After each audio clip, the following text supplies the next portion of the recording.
We should always interpret the Bible contextually. That is the next point I want to spend some time on. அடுத்த குறிப்பானது நாம் எப்பொழுதும் வேதத்தை வியாக்கியானம் செய்யும்போது அது சொல்லப்பட்ட சந்தர்ப்ப சூழமைவிலே நாம் வியாக்கியானம் பண்ண வேண்டும். I can think of 5 circles of context which I would as quickly as possible explain before we come to the close of this session. இந்த கூட்ட முடிவிற்குள்ளாக நாம் 5 விதமான சந்தர்ப்ப சூழமைவுகளை நான் உங்களுக்கு சுட்டிக்காட்ட ஆசைக்கிறேன்.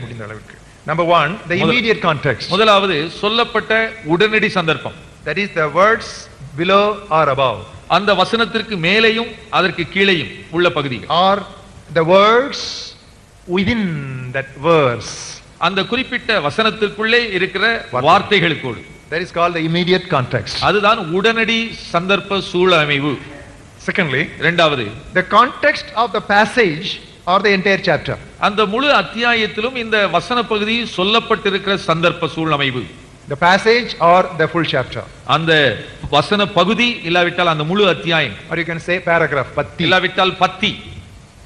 Thirdly, the context of that book, entire book. மூன்றாவதாக இந்த வசன பகுதி சொல்லப்பட்டிருக்கிற புத்தகத்தின் சூழமைவு. You see, we are going in ever widening concentric circles, right? Immediate, nearest, and then we go to the total book.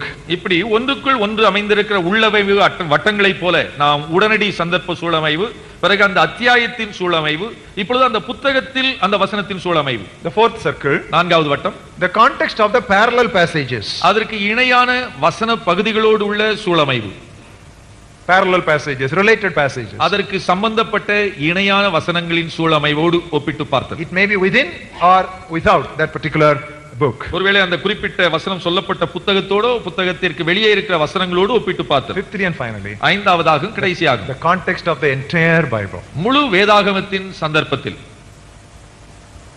The immediate context, உடனடி சந்தர்ப்ப சூழமைவு, the passage or chapter context, அந்த வசனம் சொல்லப்பட்டிருக்கிற அத்தியாயத்தின் சூழமைவு, the book context, அந்த அத்தியாயம் அந்த வசனம் இருக்கிற புத்தகத்தின் சூழமைவு, parallel passages context, அதற்கு இணையான வசன பகுதியோடு சூழமைவு, and whole Bible context. முழு வேதாகமத்தின் சூழமைவு. Let me tell you friends, it is dangerous. There is no other word. So I have chosen that word. It is dangerous to take a text out of its context. ஒரு குறிப்பிட்ட வசனம் சொல்லப்பட்ட சந்தர்ப்ப சூழமைவை விட்டு நாம் வெளியே தனியாக பிரித்தெடுத்து வியாக்கியானம் செய்வது மிக மிக ஆபத்தானது என்று நான் சொல்கிறேன். ஆபத்து என்கிற பதத்தை நான் வலியுறுத்தி சொல்கிறேன். Once again, it is dangerous. I am going to explain how dangerous it is to take a words out of context. ஒரு வசனம் சொல்லப்பட்ட சூழமைவை விட்டு தனியே பிரித்து நாம் எடுத்து வியாக்கியானம் செய்யும் போது அது மிக ஆபத்தானது என்பதை நான் விளக்கி காட்டுவதற்கு எடுத்துக்காட்டு சொல்ல விரும்புகிறேன்.